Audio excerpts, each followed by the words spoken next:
Welcome into an all-new betting preview for this week's Wells Fargo Championship. I'm Rick Gaiman, that right there, Andy Lack. Andy, hello to you. Good morning, man. Weather, I was just telling you, the weather's starting to get really nice where I am. Good spirits in a good, fun time of the golf calendar. Let me ask you this question, because there's been some buzz around this week. Sure. Do you feel like the elevated events are already starting to lose their luster? Do you think there's too many of them? No. I don't really think so either. I don't think that you can get all the best players together too much. Yeah. I do not think that is possible. Yeah. I think it's fair to say, well, an elevated event directly after a major is curious to me. But at the same time, I was saying that critically of the Heritage and saying I'm so burnt out after Masters week. I don't need an elevated event this week. And the Heritage is the most watched golf tour, PGA Tour non-major in years. So, yeah. I mean, they're doing something right, clearly. And the schedule, I think this is the worst the schedule will ever be for them, right? We'll see. Transition year. Yeah, I mean, they literally just jammed these into the schedule last minute because they knew they needed to add designated events. They needed to do something, but it seems like we're going to have a much better cadence of kind of 2 on, 3 off, 2 on, 3 off coming up for next year. But no, like you cannot get 10 of the top 12 players in the world or 40 of the top 50 in the world together often enough. That does not exist. Totally agree. And, an interesting wrinkle that we have this week is that I think 5 of the 9 elevated events have been won by 2 players that are actually skipping this one. Very, very kind of Jon Rahm and Scotty Scheffler to let somebody else win one of these. Yeah. So that's kind of the big storyline. It creates a situation where Rory McIlroy, and I'll just show the odds board here, Andy, is kind of your standalone favorite, 7.5 to 1. This is the odds checker grid, so you can use this to kind of shop around and see what the best numbers are. After that, Patrick Cantlay at 15, Tony Finau and Xander Schauffele at 17, Jordan Spieth at 20. Those are the big 5. As you mentioned, no Rahm, no Scotty Scheffler. Those are the big names. Also, I think Billy Horschel taking the week off. Hideki's back in Japan getting some work done on his neck. But the 2 big names at the top are absent. Yeah. Now, I decided to select 3 guys between 20 and 25 are my 3 horses. But if I was picking one of these guys at the top sub 20, it would probably be Xander. And I think you can make a great case for all of them. Tony Finau, he can't win an event back to back. Well, he actually did that like 6 months ago, albeit in lesser fields. But Xander is just quietly having the most Xander season of all time. I mean, nothing about Xander's statistical profile is any different this year from where he was right before he popped off and broke through and won back-to-back events, right? And so in terms of like what you want to see for a player from a ball striking standpoint, from an overall consistency standpoint, Xander is checking all of those boxes. Now, Cantlay is 2, Rory is 2, Spieth is in some of the best ball striking form he's been in a while, especially particularly from an iron standpoint. Spieth is really starting to come into his own again, and the putter's starting to work for him as well. So there are good cases for everybody at the top of the board. I would probably lean Xander, but the only reason why I haven't bet is because that 20 to 30 range is jammed with awesome options as well. Yeah, it is really interesting. I've made 2 clicks thus far. One is Patrick Cantlay. Yeah. And I went through kind of the same stuff, right? I looked at Spieth the Spieth stuff. I love. Xander, I find him difficult for at least me to figure out, but I get it. But I look at what Patrick Cantlay has done, and we've talked about this plenty, Andy. I love when there's a moment that happens in real life and then it translates to the golf course. And he became an equipment free agent. He got his new set up, and now he's absolutely crushing it. And he's always been a guy who can win bigger events. He's always a guy that has a massive ceiling. He's destroyed the designated events so far this year. The metrics are out of their mind. I mean, literally last 36 rounds, and obviously I can fudge this in any way that I want, but last 36 rounds, he's the best player in this field. Not Rory McIlroy, not Tony Finau, not Xander Schauffele. Patrick Cantlay is. So I went for it. Not somebody that I bet frequently, but I pulled the trigger this time around. Look at those off the tee numbers too. I mean, it's just, and Cantlay is not a guy like Rory or Rahm in terms of that just absolute pop in terms of distance. So for him to be gaining that many strokes off the tee on such a consistent basis, not only is he driving the ball long, he is driving the ball incredibly straight right now, which helps a lot at Quail Hollow. I mean, if we're talking about the character of Quail Hollow, you have 50% of the holes are long par fours. I mean, this is a golf course where, and a lot of the strategy off the tee is homogenous. So you're hitting driver on every single hole, essentially outside of the par threes. And Cantlay is driving the ball better than damn near anyone in the world right now, outside of, the Rahms and the maybe Cam Youngs too. Right. So yeah, there's not a bad word to be said about Patrick Cantlay right now. The next kind of area that you were mentioning where your card is starting to fill out is kind of this 21 and longer. So that includes Cam Young, Victor Hovland, Justin Thomas, Colin Morikawa, Matt Fitzpatrick, Sung Jae Im, and Jason Day. So basically, hey, here's everybody. Have at it somewhere between 21 and 28. Well, let's start with Victor, because I bet him. I imagine you did too. That's click. Yeah. I don't think we are alone in that one from what I've seen perusing through the Twitter machine over the past 48 hours. All of the things that Victor is doing right now are what guys like Tony Finau, Matt Fitzpatrick, Xander Schauffele did right before the cover came off and the wins came. We said, what's the next step for Victor? Starting to put up some good results in majors. Check. Final group at St. Andrews, was in the mix again at the Masters with a really strong finish. He is doing everything. And I know people tend to get a little bit impatient with him winning a big time event on US soil. He's like right on schedule. Like, he is doing all of the things that you want to see out of a player right before they break through and win a big one. In fact, the win luck hasn't really been in his favor, but he's been putting himself in the mix on a consistent basis. You see there, he's gained over 5 strokes ball striking in 6 out of his last 7 starts. The only time he didn't do that was at the match play, which we know is a little wonky anyway. And in terms of around the green, like, this is a golf course that the degree of difficulty around the green, a lot easier than Augusta, and he was neutral there, right? So in terms of Victor, it's like, it's all coming together right now. And what better of a course? He's finished 3rd here in 1 appearance. Right. So that's kind of the thing. Everybody knows that I bet Victor every week, but if I remove the names of every single golfer in the field and I looked at the stat profiles, and I think that obviously ball striking, especially the way that you drive it off the tee, is going to be important this week. I think what you just said, where you're going to miss some greens, but it's not overly difficult around the greens like some other places. And then you get a guy who's trending and a guy who has the history around here. So as you mentioned, so the one start was 2021. Remember, we played TPC Potomac in 2022. 2021 was the last time we played at Quail Hollow. Gains around the green, small gain, gains 4 strokes with the putter, 8.5 in ball striking, finishes T3. Like, if I removed everyone's name and just looked at stat profiles, I'd get to Patrick Cantlay and I'd get to Viktor Hovland. Right. I mean, and you met, I mean, when the only time he's played here, gains across the board.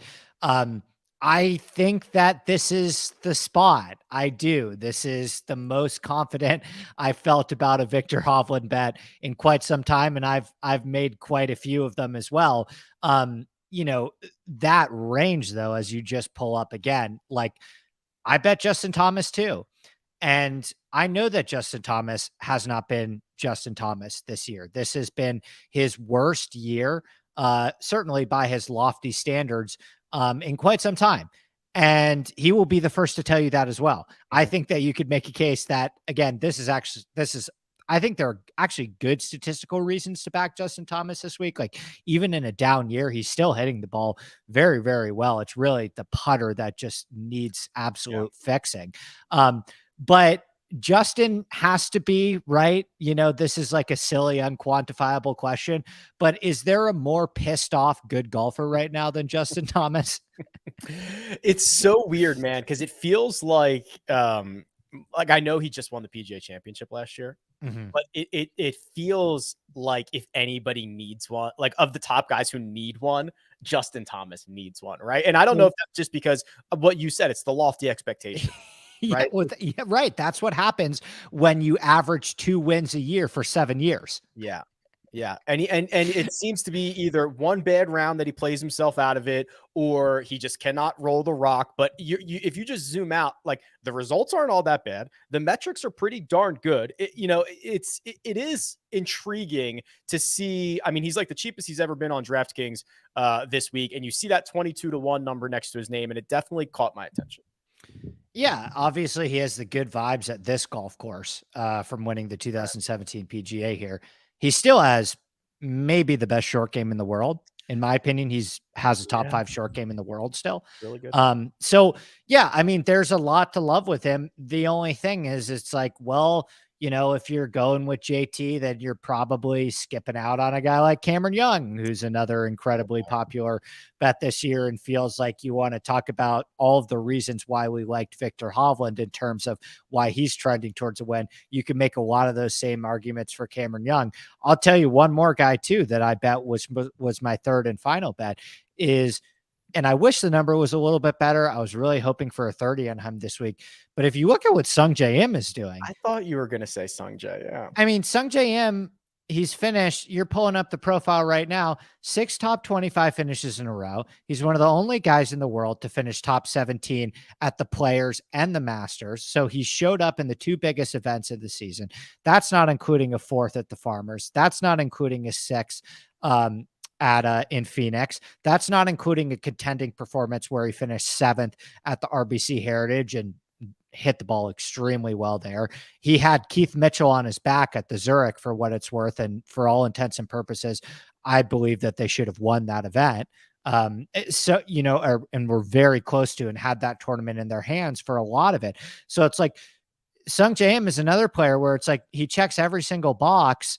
He hasn't been on the right side of a lot of win luck, but again, he is doing everything that you want to see from a player right before they break through. The other little nugget, and how much do you care about this? And then I'll reveal how much I care about it. But remember, because we did not play at Quail Hollow last year, that's because they reserved this for the President's Cup. So guys like Sung J M, 2.5 points at the President's Cup at Quail Hollow. One of the better international players. Tom Kim, obviously that's where he, you know, everyone fell in love with Tom Kim, was here, Quail Hollow. How much, if anything, are you looking at that results or play, or just another year of experience at Quail Hollow that some of these other guys didn't get? Nice bonus, but I think it's important to remember that the routing of the course was entirely different. Correct. That course was actually set up in a way to favor more birdies and to encourage more aggressive play. The rough was cut very thin that year. I mean, except for the President's Cup, essentially basically no rough on the property, right? And so the setup is going to be different. But yeah, I mean, I certainly view it as a bonus, especially like Spieth, for example, goes 5-0 at the President's Cup. Mm-hmm. But prior to that President's Cup, doesn't have a ton of great history at Quail Hollow. So like you look at that and it's like, well, okay, well, you give him a break on some of the other previous performances. So I think it's something to look at, but I think it's important to note the setup differences between President's Cup and this week. I believe that we have probably already talked about the winner, or we have probably scrolled past the winner. I think that the designated and elevated events so far have kind of showed us that. But as we exit that range, that is just an embarrassment of riches. I mean, Max Homa is 30-1. Sam Burns is 33. Then you start to get to a little bit more of a drop off, right? Ricky Fowler at 41, Hatton right before 50, Tom Kim at 50, Sahith. I mean, I believe we've already talked about the winner, but if not, which one of these guys gives us the best chance? I agree. I mean, is Kurt Kitayama, I think we've had either 9 or 10 elevated events. Kurt Kitayama's, I think, the only guy over 30 that's won, right? Yeah. I mean, Burns might have been like 30 at the match play or something like that. Right. But yes, otherwise you mentioned it. It's been Scotty and Rahm for 5 of them. Matt Fitzpatrick won one. I mean, Kitayama's the only guy who was not like elite of the elite. Yeah, Homa at Farmers was 30, I think, or 28 or something of that sorts. I agree with your sentiment. I mean, I looked at this board and I said, I am not even really looking past 30-1. Now, if I was to, the names that I would be looking at would be Ricky Fowler, who I'm very bummed is not, and confused why he's not 50 or 60 in this field. I've seen as low as like 33 and 35 on him, which, as good as he's been playing this year, I don't think that he should be in the 30 range. I don't think that a bet on Fowler at 35-1 is a sensible one. I think a bet on Fowler at 50 or 60-1 is the way you want to go. But I get, the odds, they're just squeezing them this week. So I think I love what Fowler is doing from an overall consistency standpoint. I love his fit on the course. He's obviously won here before. And then I think if I'm going a little bit past that, Gary Woodland, the putter, just, there's no conceivable scenario where he can like gain 2 strokes putting, right? It's just so bad. If he does, he wins. Yeah. I mean, he lost well. Yeah, he lost like 7 strokes. Yeah, he lost 7 strokes putting in Mexico, which is honestly not that uncommon because he lost 7 at Sawgrass. He lost 5.5 twice before that in Torrey and at Phoenix. Like, man, I stare at this profile and I want to believe, right? I want to believe, but I know I'm going to have to watch him hit like 16 9-foot putts. And I do not like how many of them he's going to make. He's turning into like the classic stats guy sucker bet where he, anybody, every model loves him. Yeah. Every model loves him. Every model, 99% of models tend to favor putting the least and ball striking the most. So it's like he is going to pop as value on anybody who's running a model. And he did on mine as well. I can't disagree with it by any means. But to me, these are guys I'm targeting in DraftKings in the top 10 and the top 20 market. I'm sticking with the top of the board in these elevated events until proven otherwise. Yeah, I think that's the distinction, right? I think Keith Mitchell could have a great week. I think Taylor Moore could have a great week. I think that Patrick Rodgers could have a great week. Do I think any of them are going to win? No, but there are markets available for them, whether it's top 10, top 20, the matchup market, which we'll talk about in a second.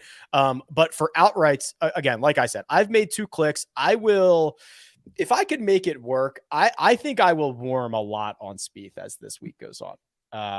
Yeah, I'll convince myself the 5-0 he's unlocked it. I'll look at his stat profile over and over and over again. I'll just be like, he wins golf tournaments. That's what he does. Like, it's true. Like, I will probably find a way to get to Jordan Spieth at some point. Yeah, I'm only thinking like, is it next week for him? Is it Texas for him? we're about to go to Byron Nelson and Colonial. I guess that's more of a one and done conversation as well.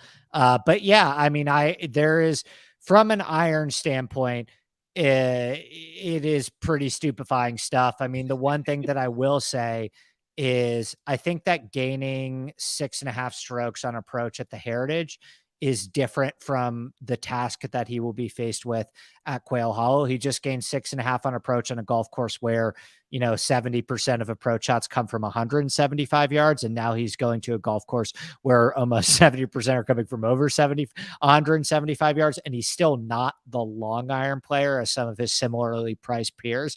But even with that being said, I mean, the putter started to come back. I was just gonna it's say, the short game's awesome. Yeah, it's back.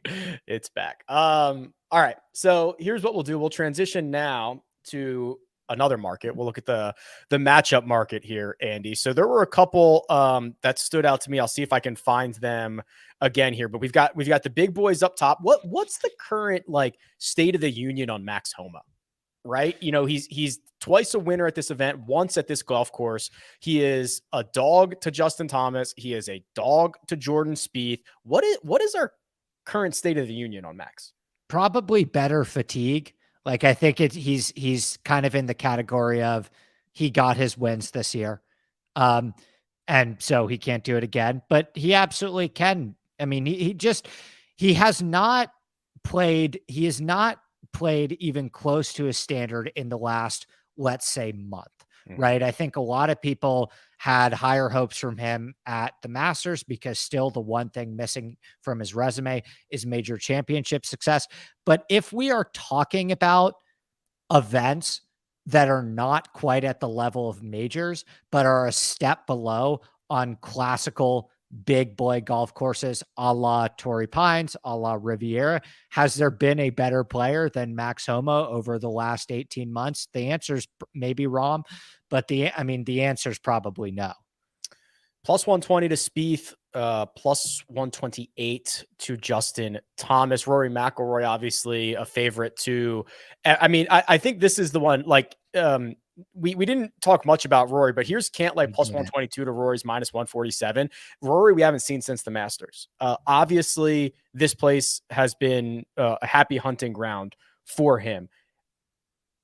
I'll just ask you the same question. What's the state of the union on Rory McIlroy? I think he's going to win the PGA Championship. Okay. I think this is a situation where with him, he got a lot of bad press for skipping the Heritage. Mm-hmm. And obviously the Masters finish was incredibly disappointing for him, right? I mean, he coming off the Open Championship and the best major season of his career since he was winning them back in 2014. I think the expectations for Rory are sky high coming into this year. And what has he done? The two events that he's going to be judged on the most, miscut.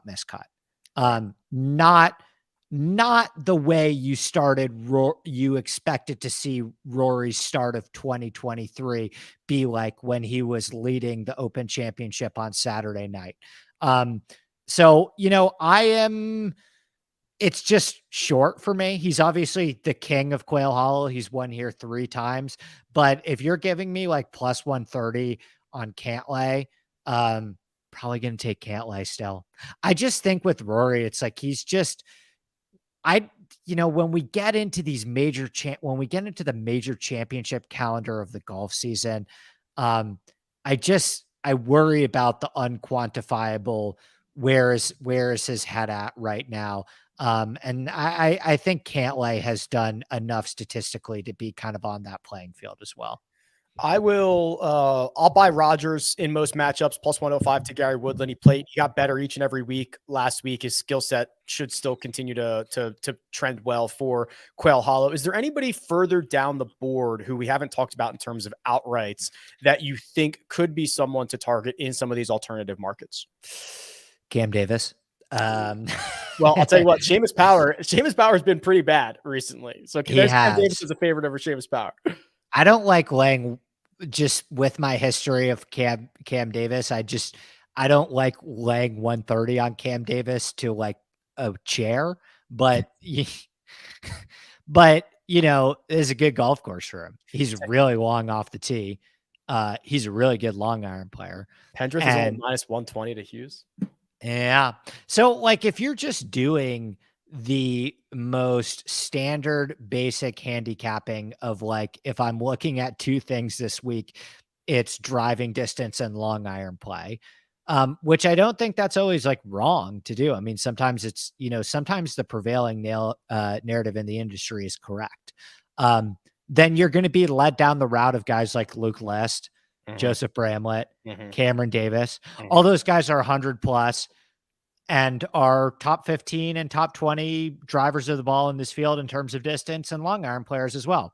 So those are probably the guys that I would look at from like a really elementary standpoint, but maybe you can find some value if you're willing to buck the narrative. We're going to continue this conversation with some props, with some one and done, and also some breaking Daniel Berger news. Oh man. That's the tease. We'll cover that on the other side.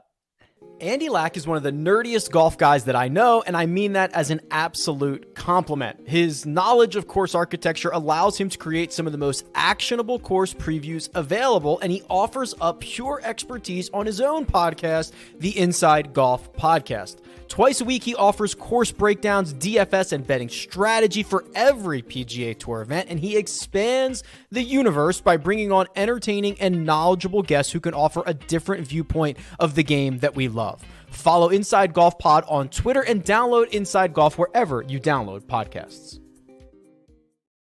And we're back. Breaking news. So, Doug Ferguson of the Associated Press got to sit down with Daniel Berger, or at least, I don't know, probably called him up or probably texted him. I don't think we do sit downs anymore in this industry. But for those who have been keeping track, Daniel Berger is now 319 days removed from his last competitive round. That was the second round of the U.S. Open at Brookline. He was the number 12 ranked player in the world. There's been a lot of speculation, Andy. What is it? Is he going to live? Is it a back? That's kind of what we have learned over the last couple of weeks, months, is back injury that he may or may not have gotten great advice for, can't get healthy. Well, that is exactly what it is. Daniel Berger described this as, quote, the worst 6 months of his life, having trouble struggling to sit. And even when he took off from golf, it wasn't getting much better. He got a couple of opinions that did not necessarily go his way. An MRI came back clean, but he was still in pain. It just kind of really, what's that called? Spiraled. Snowballed snowballed. Spiraled. That's fine. Snowballed is the word that I was thinking of. It was a slight bulge in a lower disc, but he said that was just a minor issue. The good news is that over the last couple months, he's been seeing progress. He's working with a new personal trainer. They are getting him back into hitting golf balls as recent as last month is as recent as he has hit golf balls. He says, it doesn't feel perfect, but I know it is not career ending. There is still no timetable on his return, but obviously there are more important things than playing professional golf. Like, especially with back injuries, can be horrible for guys 24/7. So I don't think we're close to seeing Daniel Berger again, but at least he feels like he's getting progress. Yeah, it's good to just hear accurate reporting on this. Anything, a quote from Daniel, literally anything. Right. No, I mean, what other sport could a top 20 player in the game be out for a year and we find out about it, essentially, as you mentioned, almost a year later, what the real reason behind it is? I want to read the full article, but judging from the way that you just describe it, those are quotes that you give when you want to set the bar low, right? I mean, he didn't give talks of a date, right? Like a target date for him, right? I didn't see a comeback date. Yeah. When you don't give a target date, I mean, that means you're still pretty up in the air about things. asking for a friend, would you keep him on your fantasy team this season? No. So Yeah. Time to cut the cord. Reading between the lines and see. Okay, so if you follow him on Instagram, he has shown a couple of golf swings recently. They look very ginger. They look like they are at 30% speed. Reading these quotes about, no timetable for return essentially, and that they've just been making progress and he only started hitting balls a month ago. I would be very happy and pleasantly surprised if he played again this season, is the way that I'm looking at it. So I would be cutting bait. Yep. I think the most important thing is get healthy, get well, lingering, long, chronic pain, people that live with that, injuries that don't heal properly, especially when you talk about like a big muscle group like the back, wouldn't wish that upon my worst enemy, especially when it means losing your career and livelihood because you are dependent on using that muscle group to make a living for yourself. So my hope is that he gets better soon. No expectations for him. I would say, like, if I'm setting the over under of when we see him next at like Kapalua 2024 would be awesome. Yeah. I mean, I guess he won't be qualified for Kapalua 2020. Great point. Sony Open. Yeah. Sony. Also, did you see this morning that Patrick Cantlay has Joey LaCava on the bag this week? Permanent or like, cause like if Tiger plays okay, Tiger's done for the year, right? Oh yeah. Yeah. Okay. I like it. I mean, when have we not seen, there's starting to be countless examples of that. Tom Kim with Joe Scavron, Justin Thomas with Bones wins a major short after. Tesori and Cam Young seems to be providing some very good results, albeit a limited sample size. So there seems to be a bump when you get a new guy on the bag. So I'm all for it. I doubt it's permanent because Cantlay's been playing great, and Matt Minister, I think they're great friends and all that stuff. So maybe, I don't know, maybe Matt's at like a wedding and Joe LaCava is filling in for him or something like that. But I think you're right. I think you usually get like an immediate bump, whether you're trying to impress your new guy or I don't know what it is, but it does seem to give a little bit of a bump early. Yeah. So Cantlay was already a threat this week. He just missed my betting card. He's on yours. Joe LaCava, obviously, really experienced guy. He's seen and been through a lot. Obviously, the things you probably pick up from a course management standpoint, as being Tiger Woods' caddy, are probably limitless. Not to mention the fact that Cantlay is already a very slow, strategic. I've always thought of him as a guy that plays conservatively in the same way that Tiger Woods does. And so I think it's like just a good fit from like an on the course standpoint too, in terms of like Cantlay is a conservative player. Tiger was a conservative player. Like maybe that works out really well. Our friends over at PrizePicks have not released the golf props yet, but Andy, as our resident NFL expert, because my knowledge is zero, and coming off the draft, they do have the full season props. Oh, that's fun. Aaron Rodgers, 4,050.5 passing yards. They've got Lamar Jackson and Josh Allen and Patrick Mahomes. Do you have any hot takes football wise for us? Always. I don't love tying up my money for that long. I will say that. Although I think I am all for Aaron Rodgers as a Jet content machine. He has been to both the Knicks game one of their second courtside at the Knicks Heat, Rangers game 7. He's there too. Like he is embracing the New York state of mind. And this is a franchise that has been starved for personality. This is the last star that the New York Jets had was Joe Namath. So I am incredibly, incredibly excited for the Aaron Rodgers content machine to be rocking and rolling in New York this year. And I think they're going to be a good team. I don't think they're as good as the Bills, but I think they're probably a 10-7 team next year. All right. Well, if you want to get in on Aaron Rodgers, the NFL, any other sport, or golf, when those props are probably released here in a couple of minutes, we have a promo code to get you another $100. It's Rick. There's a link in the description. Go and get your deposit bonus and rock away. All right. The final thing we need to talk about, Andy, is one and done. And this is a pretty compelling week. It's an elevated event. It's a $20 million purse, and you are being asked to decide between a lot of great golfers. And we're already at the point of the season where you've used some of these. So let's talk through some of the options here. Yeah, I just pulled up our head-to-head, and I'm looking at the guys that I've used, and it's like, oh my gosh, this, it runs out pretty quickly. I do have the guy that I want, though, for this event, or the guy that I feel good about rolling out here. Who's highest owned to you? Is it, that's what I'm most curious about. I believe Victor will be pretty high. Mm-hmm. He's also been used a lot, though. He's also been used quite a bit, which is kind of the issue for a lot of these guys.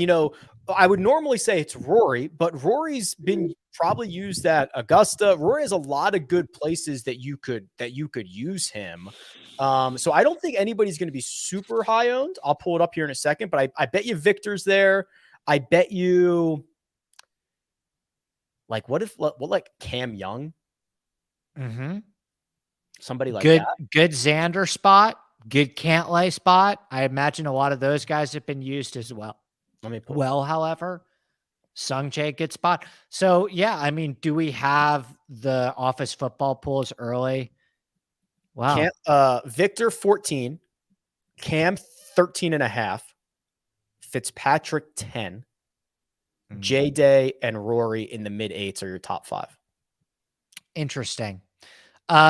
Okay. I mean, I think if you have Xander or Cantlay at that ownership, that's pretty good. It's a pretty good spot for Xander or Cantlay. Love the Cantlay at 5.3, Xander at 6.3. Yeah.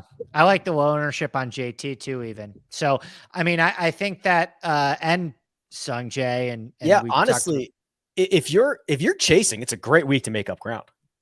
You want to know who's a guy that we haven't even mentioned his name, who I think is like, just another guy that's dangerous? About Colin.